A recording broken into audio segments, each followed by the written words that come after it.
মধ্য অসমৰ ঐতিহ্যমণ্ডিত তিৱা গুভা দেউৰজাৰ পৰম্পৰাগত জোনবিল মেলা অহা 22, 23 আৰু 24 জানুৱাৰীত অনুষ্ঠিত হ'ব। বিনিময় প্ৰথাৰে উজ্বলি উঠিব জাগিৰোডস্থিত জোনবিলৰ বাকৰি। পাহাৰৰ পৰা নামি অহা মামা-মামীসকলে ভৈয়ামৰ লোকৰ সৈতে গঢ়ি তুলিব সমন্বয়। বহিব গুভা দেউৰজাৰ ৰাজ দৰবাৰ।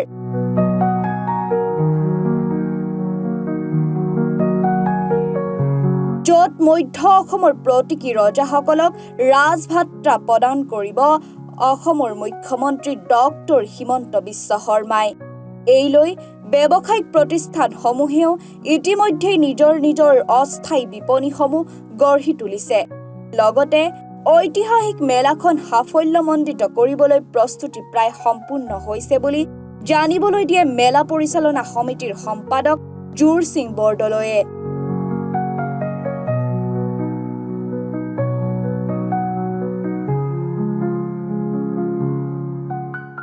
গুভা দেউৰজা পৰম্পৰাগত জোনবিল মেলাৰ মাজত মাত্ৰ এটা দিন আছে, অহাকালি দিনটো আছে। ইতিমধ্যে আমাৰ প্ৰস্তুতি প্ৰায় শেষেই হৈছে। যি অকণমান ইফালে সিফালে আছে সেইখিনি হৈ যাব কালি দিনটোৰ ভিতৰত। মোটামুটি সকলো শেষ আৰু ইতিমধ্যে ব্যৱসায়ীসকলো আহি ইতিমধ্যে সকলো দোকান পোহাৰবিলাক লৈছে আৰু পাহাৰৰ লোকসকলেও ইতিমধ্যে সাজু হৈছে। তেখেতসকলে আহি পাব। বৃহস্পতিবাৰ দিনাখনৰ পৰা ৰাতিপুৱাৰ পৰা তেখেতসকলে ইয়ালৈকে পাহাৰত উৎপাদিত হোৱা সামগ্ৰীবিলাক লৈ আহিব তেওঁলোকে। আৰু ভৈয়ামৰ লোকসকল ইতিমধ্যে চিৰা পিন্ধা খুন্দি ইতিমধ্যে সাজু হৈছে। গতিকে বৃহস্পতিবাৰে সকলোও নামি আহিব আৰু সেইদিনাখনৰ পৰা আমাৰ কাৰ্যসূচী আৰম্ভ হ'ব। দেওশাল শিৱথানত মাংগলিক পৰ্বৰে পতাকা উত্তোলন কাৰ্যসূচীও হ'ব ইয়াতে আৰু কেইবাখনো গ্ৰন্থ উন্মোচন কৰা হ'ব, স্মৃতি গ্ৰন্থসহ।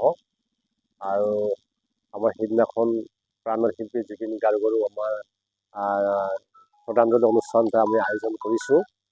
আৰু লগতে ইয়াতে গুভা দেউৰজা প্ৰীতিভোজ খাব বা বিষয়ৰ সৈতে এনেধৰণৰ সাংস্কৃতিক অনুষ্ঠানবিলাকো চলি থাকিব। আৰু দ্বিতীয় দিনাখন ৰাতিপুৱা 6 বজাৰ পৰা আমাৰ বিখ্যাত বিনিময় প্ৰথা সম্পাদিত হ'ব, য'ত মুদ্ৰা প্ৰচলন নাথাকিব। আৰু এই বিনিময় প্ৰথাৰ লগত বহুত বিশ্বাস জড়িত হৈ আছে। কাৰণ ইয়াত যিবিলাক তেওঁলোকে পাহাৰৰ পৰা বিশেষকৈ গাছ টেঙা বুলি কয়, খৰিচা টেঙা লৈ আহিব। তাৰ লগত আমি জোনবিলৰ মাছেৰে আমি নোৱান পূজা কৰোঁ। আৰু পাহাৰৰ পৰা লৈ আহি চিৰা পিঠালে সলনি কৰা গাছ টেঙাৰে আমি নোৱান পূজা কৰিলে আমাৰ ইষ্ট দেৱতা সন্তুষ্ট হয় বুলি আমাৰ তিৱাসকলৰ মনত এটা বিশ্বাস আছে। সেইকাৰণে আমি সেইটো এতিয়ালৈকে ধৰি ৰাখিছোঁ বিশ্বাসবিলাক। গতিকে এনেধৰণৰ আৰু ৰজাদিনীয়া নিয়ম এইটো। ইয়াত পূৰা এইটো আমাৰ তিৱা ভাষাত খৰং ঠাইৰ নিয়ম নীতি আছে। সেই অনুসাৰে আহিব। অহাকালি আকৌ মেঘালয়ৰ লোকসকলে আহি গুভা ৰজাক কৰ প্ৰদান কৰিব।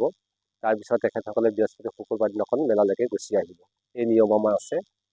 গতিকে এইখিনি আৰু মেঘালয়ৰ আমাৰ এখন ধাৰি দিব। তেওঁলোকে মেঘালয়ৰ গাঁওখনে পাল বান্ধি লয় যে এই বছৰ আমি এখন ধাৰি দিওঁ। সেইখন ধাৰিতেই গুভা ৰজাই মেলাত বহিব আৰু সেই ধাৰিখনকে আমি বহাগ বিহুলৈকে এখন আমি সংৰক্ষণ কৰি ৰাখোঁ। গোসাঁইলাত মেলাত গুভা ৰজাই যি ধাৰিত বহিব সেইখন ধাৰিতে আমি বহিব। এই ধাৰিখন মেঘালয়ে দিব। গতিকে এনেকুৱা এখন ধাৰিৰ জৰিয়তেও পাহাৰ ভৈয়ামৰ মিলনৰ ক্ষেত্ৰ আছে। আৰু তেনেধৰণৰ বহুত কিছুমান কাষ্টমাৰী ল আছে আমাৰ। আৰু ঠিক তেনেকৈ জোনবিলৰে এই বিশ্বাসবিলাক জড়িত হৈ আছে। গতিকে ইতিমধ্যে তিৱা জাতিৰ পৰিচয় বা অসমৰ এটা সম্পদ হৈছে, ভাৰতৰ এটা সম্পদ হৈছে। গতিকে সকলো ফালৰ পৰা আমি কোনো ধৰণৰ ক্ৰুটি কৰা নাই। ৰাইজক আদৰিবলৈ বা সুবিধা দিবলৈ পানীৰ সুবিধা হৈছে, এজেঞ্চিৰ সুবিধা হৈছে। ইয়াতে আমাৰ জিলা প্ৰশাসন, পুলিচ প্ৰশাসনে সম্পূৰ্ণ সহায় সহযোগিতা কৰিছে। সকলোকে ধন্যবাদ জ্ঞাপন কৰিছোঁ।